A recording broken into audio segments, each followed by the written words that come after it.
Hello and welcome to the latest Halcyon podcast. I'm your host, Lon Risley, aka your PWT Heavyweight Champion of the World.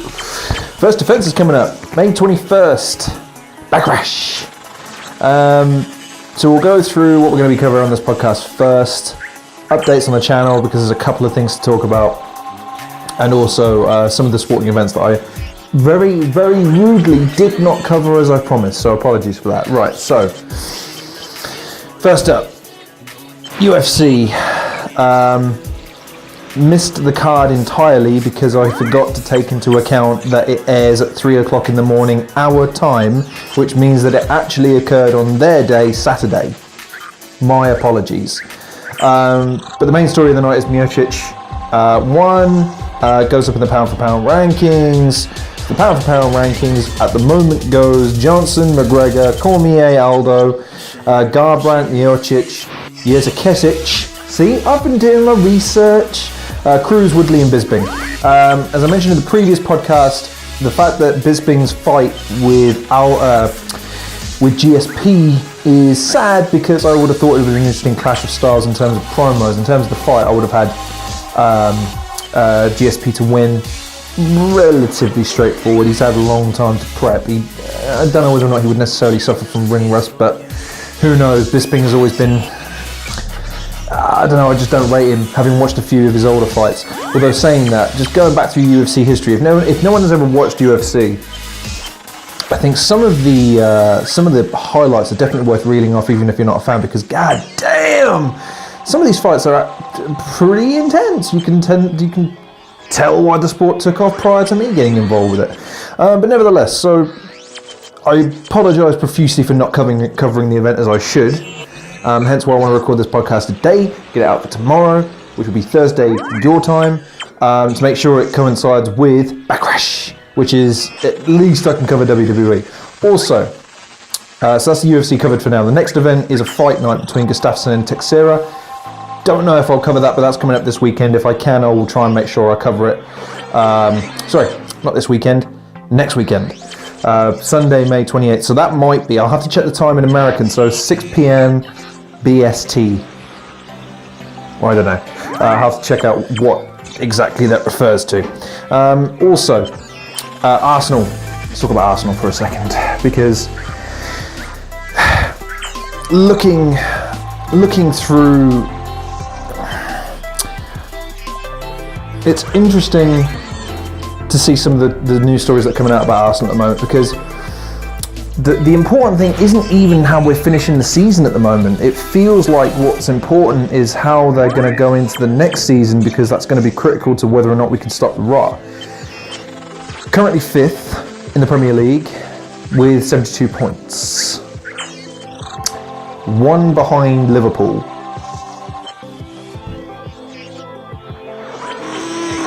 It's tight. It is tight. City are a distant third to us because their goal difference is 5 goals superior. So unless we smash the next game 5-0, 6-0, my bad, and hope City lose, there's no chance of a third place finish. And Everton are the worst team in the world, even if they've got internal problems with Barkley refusing to sign a contract and Koeman throwing down the gauntlet. But nevertheless, it's not really an interesting end to the season for Arsenal. What is interesting is a number of situations that are going to play out over the next couple of weeks as we go into the transfer window. So number 1, Sanchez. What's he doing with his contract? Same with Ozil. The one that's hanging over everyone's head, Wenger. Is he re-signing? Now, weirdly enough, as fate would have it, even though I don't mind him staying, it's the approach to the game that I mind, and that comes from board level, not from Wenger's. But anyway, if he re-signs or he doesn't, I think I have £10 against him staying at the moment, so he could do me a favour by leaving if that's what he wants to do. If not, then you know I'll take another 2 seasons of him, year if he wants to sign a year extension, but never mind. I'm not too sure. Someone might be able to like me in the comment section. I don't have many Arsenal fans subscribers, so apologies that I am asking this from my audience. But why were there empty seats at the Emirates? I don't know, but I figure was basically tickets sold rather than supported presence. So 59,510 tickets were sold for the game, but apparently, let's have a look. Thousands of home seats were vacant for the visit, already relegated by council. Reports saying the figure was up to 20,000 empty seats. Okay, so around half capacity, a little bit higher than half capacity. My apologies. It's a worrying time. Liverpool and Tottenham are examples of clubs that once they slip out of the Champions League find it incredibly difficult to get back and maintain. Tottenham's growth as a club will be judged next season. I know you're getting a lot of Tottenham supporters getting feisty at the moment because they're going to finish above us and they're probably going to finish second, which is fine. But that's not the standard of success. The success is the consistency and the way you maintain. If they can finish above us next season, then yeah, I will admit that maybe Tottenham are on the rise. There's a lot of things going around at the moment saying, oh, I'd rather play for Tottenham than for Arsenal, yada, yada, yada. All right, we'll see about that. We'll see. Next season, the proof will be in the pudding. And obviously, Wenger being there or not will be a big indicator of where that is. If Wenger stays and we still can't maintain or we continue to knuckle under, yeah, I think it's not a great sign for a man I've defended vociferously for the last couple of months. Don't let me down. But if Tottenham slide back, or if we can, this is the thing, people. Any Arsenal fans watching this or listening to this, Arsenal could still theoretically walk away with a 4th place finish in Champions League football and the FA Cup, beating the champions of England in the process. It's unlikely, but it's entirely possible. And in football, that's all you need. You need an opportunity, you need the will to want to go and achieve something, to pry something from a season that has been deemed an overwhelming failure by the fan base and most pundits. But the fact remains, a trophy in a Champions League football spot, considering how bad we've been, ain't a shabby way to polish off the season. It's certainly nothing to brag about in terms of the growth of the club, which I get what a lot of fans are saying, but at the same time, you have to take what you can get in sport. Not everyone can win a cup, not everyone can finish in the Champions League spaces. Again, the problem is Arsenal they did enough this season to show some growth in the Champions League. That's what's sad. Top of their group when they get out, and they get handed fucking Bayern Munich again, man. Season before Monaco, season before that, yeah, fair enough. But still, not great. But yeah, Sanchez's situation, Ozil's situation, the boss's situation. We'll see what happens with that. Further investment may be required, I think it's fair to say. There was a new signing recently announced as well, which was interesting. Mainly because I've never fucking heard of him. Some wingback from Schalke, 23-year-old. Shall we take a stab at pronouncing his name? Where is it? Where is he? Here he is. Ready? Said Kolasinac? Oh, I don't know. Schalke defender from July the 1st will be an Arsenal player. Fullbacks, here's all you need to know. So just go to Sky Sports and get your background on a player who will be statted out the arse as has an opportunity to try and get the inside track on a player. I remember, do you know what the thing was? I remember when Monreal was bought by Arsenal. And the thing with Monreal was everyone was saying how great he was because he played for Spain. And I remember looking at the stats of that and thinking, once, like people grasp at clutch at straws when they look at players coming in. The way I say it, look at a player what he does for your club when he comes in. Who gives a shit what a player did for his previous club? Fuck, look at Falcao. Fucking hell. If you take Falcao on his previous club's stats and records, you never sign him after the Chelsea and Man United debacles, but he is a quality player. There's no doubt about that. Anyway, as far as, because I think it is fair to say we do need to start talking about Arsenal signings, because at the end of the day, Sorry, I just thought I'd put this here.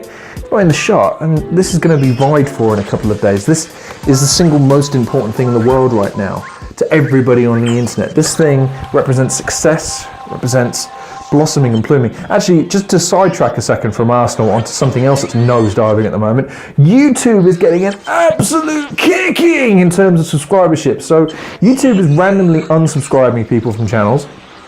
People themselves are unsubscribing from a bunch of channels because a lot of YouTube content creators are just throwing everything at the fucking wall and see what sticks to try and gain back that viewership. And I think it's just weird. It's just like, I've got my plan in place now. I'm releasing 2 videos a week. It's comfortable for me because it means I can make 2 videos on a weekend and always stay ahead of myself. It means that the content can stay relatively steady for you people who watch every single week, which I really, really appreciate. But nevertheless, YouTube is on a slippery slope at the moment because if they continue to abuse content creators like this and its audience, more specifically their intelligence, then they can't hope to maintain. The bubble will burst sooner than they think, and YouTube will burst one day. One day this form of media will cease to exist. Teletext, the newspapers, all forms of media have their circulation times and then they cease and then they become irrelevant. And YouTube will be one for that world sooner rather than later, I suspect, considering how many other forms of media there are these days. Anyway, for anyone that continues to watch on YouTube at the moment, you have my heartfelt thanks, because honest to God, YouTube is kicking the crap out of its content creators at the moment to the extent where it's almost it's very difficult to justify producing content for YouTube when there's little to no reward for doing so. I'm not a content creator that can justify earning a lot of money. I will grant you that. I'm averaging at the moment 20 views a video with 121 subscribers, so my viewer retaining ability is not great. But even larger content creators are starting to feel the burn, and if that happens, then they'll get signed away from other things, which means that the quality of their products are going to drop, which means that the platform itself will become a very unstable way of people trying to break in and make a name for themselves, like me. So, to anyone that does continue to support the channel, really, really appreciate it. I just wanted to take a little side note to address that, so thank you very much. Before we go on, so we'll come back to Arsenal for a second. I think the important thing for Arsenal, at the beginning of the season, deal with the contract situation with Ozil and Sanchez, one way or the other. I don't care how you do it. If you need to sell Sanchez, I want to see Sanchez go. I love him as a player, but his drive and determination is only good up to a point before he becomes petulant. And I'm starting to get annoyed with him now, because if you play for a team, you play for a team. If you don't, you need, even then, man, I mean, I'll give you an example. I currently work for a company that is going through a change of sorts, and it's difficult sometimes to maintain a direction when you've employed a bunch of new people who are all individualistic and all have their own ideas and goals. They're not pulling in the same direction necessarily because they all think they have the best idea that's going to break the business into the new direction that they want to go in. And it's interesting because you see how many people don't have a qualified opinion on these sorts of things, that think they do want to contribute and get offended when you explain to them why their idea is bad. You're not saying just outright, I don't care what your idea is. You're trying to explain to them so they can come back with a better idea. With Arsenal, it's a similar situation. Arsenal need to pull in a new direction now if they want to grow as a club or even survive. To be honest, like I say, if you look at Liverpool and Tottenham and the way that they have to rebuild over a period of 5 years once they fail to break into the Champions League on a consistent basis, having spent hundreds of millions of pounds to no avail. Man United are looking down the barrel of the same gun at the moment, having spent £250 million in the previous season. Arsenal never spent that kind of money before. So for them to break the bank on that kind of regular basis, I think would kind of, it would go against everything that makes Stan Kroenke a businessman. He just doesn't do that. So that kind of tactic can't work. So this next transfer window, so the future of the manager and the future of the two most crucial players at the club potentially, man, if this isn't the most important transfer window in Arsenal's history that I've been watching, I don't know which one is. Arsenal have always had a sustained level of success, and even if they drop down, they could always reattain. These days, once you come out of that top 4, it's really, really, really difficult to break back in without throwing tons of money at the problem, which Arsenal just never have before, but it depends. It really does. Can Arsenal hold? If Arsenal sort out the contract situations with the manager and the 2 players, reinforce the back, buy that striker they've been fucking aching for years now. Just a striker, one. I don't care who it is. Please just buy a prolific striker. I don't know. If they can get that unbacked kid in, fine, but I'd be apprehensive about pinning our hopes on a 19-year-old. I'm not one of these FIFA fucking players that thinks, oh, we'll buy a 19-year-old because his potential is only going to go up. Yeah, to an extent, but he's 19 years old. That annoys the shit out of me on Twitter and Facebook, has to be honest. And you look at people who look at football like it's FIFA. Anyway, going off on a tangent. Arsenal need to sort themselves out. They've made a step in the right direction by snapping up a defender prior to the season. I think they also need to sort out what they want to do with Chambers. Chambers is a underutilised player who I think is pretty decent in terms of quality, but needs more reaffirmation. That Bellic kid as well. They need to decide what they want to do with him. Sort his positioning out and then get him training. They saw fit to start in the first game of the season against Liverpool, which, considering the fucking situation now, turned out to be a bit of a stupid fucking decision to make at the time. Now that we're points away from 4th place, and we lost 3 at the beginning of the season. Just a draw. Play to a 1-1 draw, for fuck's sake, Wenger. And no, he went out and banged with Liverpool of all fucking people. Anyway, so that's Arsenal, people. Yay, Arsenal, always a happy topic to talk about. And again, before WWE, just a couple of boxing things, because I'm going to try and make sure that that's regularly covered. I think the big thing in boxing at the moment is the heavyweight scene in terms of who is going to fight who next to set up the next phase, if you will, of the heavyweight title scene, because at the moment, I don't think anyone would argue that Joshua is now the man to beat. Even though that the versions of the title are being held by different individuals, he holds the majority, sure. In terms of his standing, though, I would rate him in terms of boxing ability better than Wilder, just because he has that Olympic background. He is only 27 years old, so he's still got another 3 years potentially of development to when he reaches his absolute apex as a fighter. And then he's got 4 years to coast on that, and then the last couple to, if he's still champion, to just soak it in and savour the last few fights. I don't see Joshua being the type that's going to fight until he's 40 years old. I'd like to think he'll have made enough money by then and has a proven record. Lewis, at least, he probably fought on a little bit longer than he should, but he really wanted to cement his legacy by defeating the people that defeated him. And I can appreciate that to a certain extent. Legacy is an important thing in boxing, because ultimately when you retire, that's the only thing you have. Titles get changed all the time, and the title, the name World Heavyweight Champion these days seems to. I remember when I was a kid, and when you heard someone was the champion, it gave them an aura of invincibility. These days it's kind of weird. It paints a target on people's back, and it makes people look for how to break people down rather than idealise them. It's real weird. With Tyson Fury, for instance, which is the story we're going to talk about, he was probably the first one where people went, well, actually, the guy's damn near 7 foot tall, he's 18 stone, he's got ridiculous reach, and he just outboxed potentially the best heavyweight fighter of his generation. I don't know. Do you count Lennox Lewis in his generation? I don't know. Let me know in the comments. But anyway, point being is Tyson Fury was legit. It was, well, maybe Joshua can beat him, but then he's got to cope with his size. And considering how close the fight between Vladimir Klitschko and Joshua, and don't get it twisted, okay?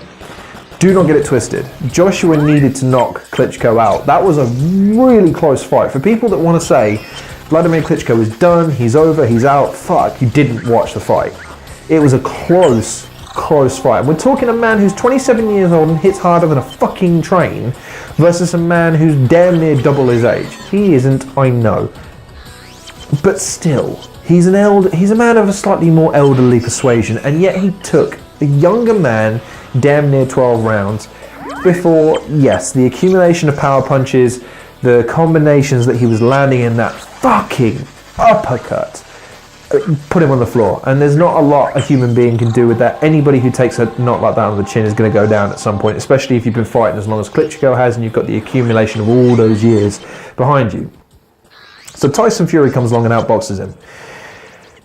I would say that Joshua would have a tougher time in that fight against Fury than anyone else, for no other reason than Fury has all the physical attributes. It's the reason why Hayes struggled against Valiev back in the day. Valiev was a terrible boxer, just really, really, really bad. He just had a head that was harder than a rock. He was taller than a tree, and he just never seemed to take any punishment. I mean, I saw in that fight, he caught a shot and he did a bit of a silly dance, but he recovered quickly enough. And Hay, by the time he'd broken his hand, fair enough, but he was just never in a position to be able to finish him off. Which is why I always think Hay, I get why he wanted to break into the heavyweight division, but the guy he beat for the title was not really a boxer. He was a sideshow attraction. His defenses were against Audley Harrison and a guy called Ruiz, who was just target practice for him. And I think he was ill-suited to the division. Yes, he was fast, and yes, he was relatively strong. But against a Fury, against a Klitschko, against a AJ, even a Deontay Wilder, who I don't rate very highly as a boxer, I'll maintain why in a fight, because if they do end up tying up Deontay Wilder with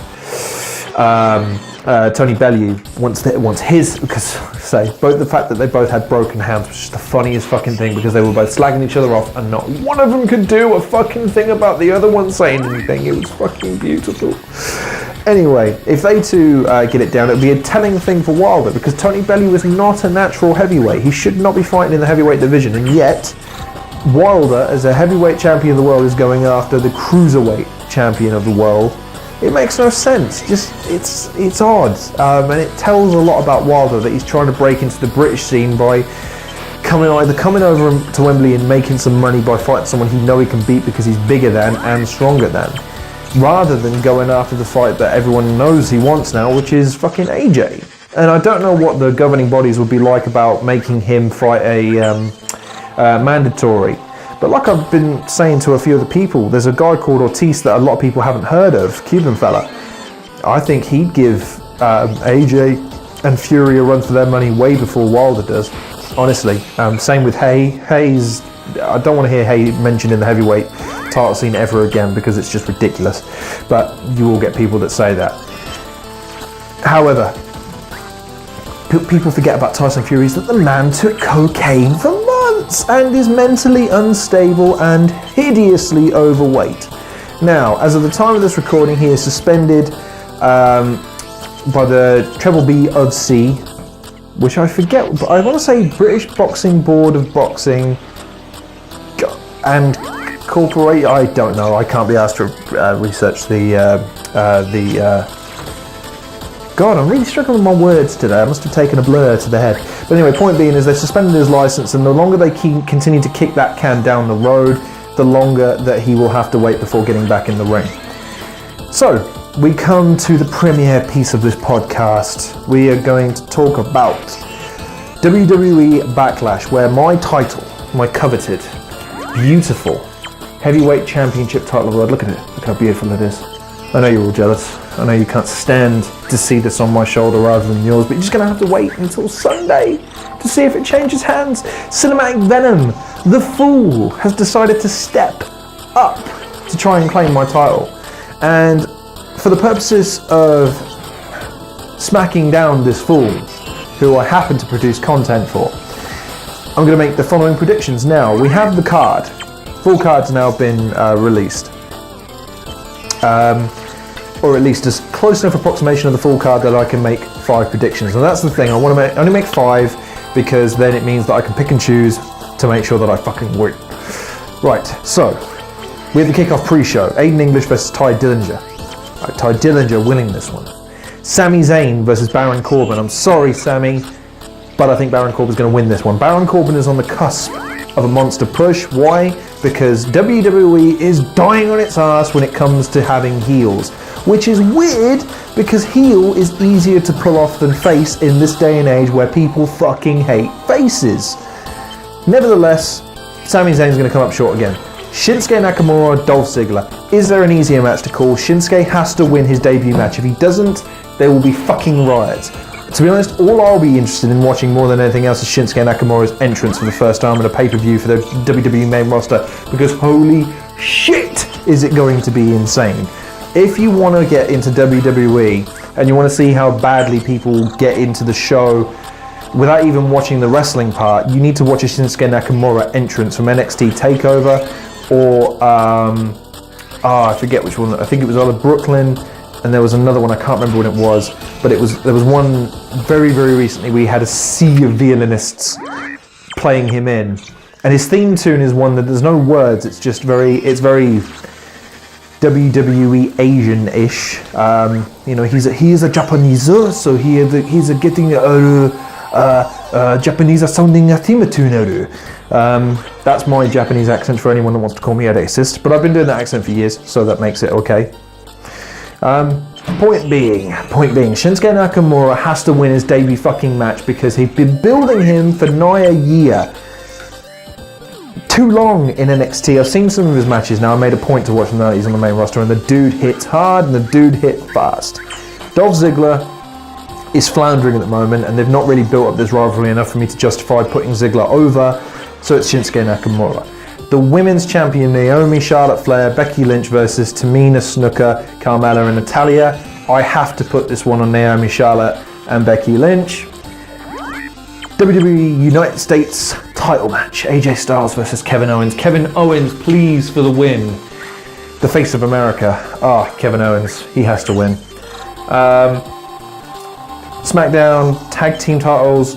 I think the real question is, who gives a shit? The tag team title belts, especially SmackDowns, just have literally no relevance whatsoever at the moment. Tyler Breeze and Fandango versus the Usos. I really hope Breezango wins it, to be perfectly honest with you, because Tyler Breeze and Fandango won me over with Southpaw Regional Wrestling as the Banker and Chet Cheddarfield. If you've still not watched, if you're not a wrestling fan, I appreciate that this might be hard to take as a recommendation, but go and watch Southpaw Regional Wrestling. It's like Anchorman for wrestling. It really is that fucking funny. It's fucking brilliant. And finally, the WWE title match, and what could possibly be one of the most ridiculous matchups you have ever seen in your entire life. Jinder Mahal versus Randy Orton. Why Jinder Mahal has received this push, I have no idea. It's probably got nothing to do with the fact that the guy has veins on his fucking veins. Weird. But anyway, calling it now, Randy Orton to retain. Why? Because there's bigger things down the road for the title when he can hand it over to someone, rather than Jinder Mahal having a run and doing nothing with it. I get he's a heel, but still, I just don't see it. So, just to recap. Ty Dillinger for the win, Baron Corbin for the win, Shinsuke Nakamura for the win, Naomi, Charlotte and Becky for the win, Owens for the win, Breezango for the win, and Orton for the win. And you will be looking at the still PWT World Heavyweight Champion, the longest reigning undefeated, undisputed champion. And come May 22nd, you'll see a grovelling, pathetic, crestfallen cinematic Venom. So stay tuned. This has been the Halcyon Podcast with your host, Lorne Risley. Thank you very much for watching. Take care of yourselves, and I'll see you guys in the next episode.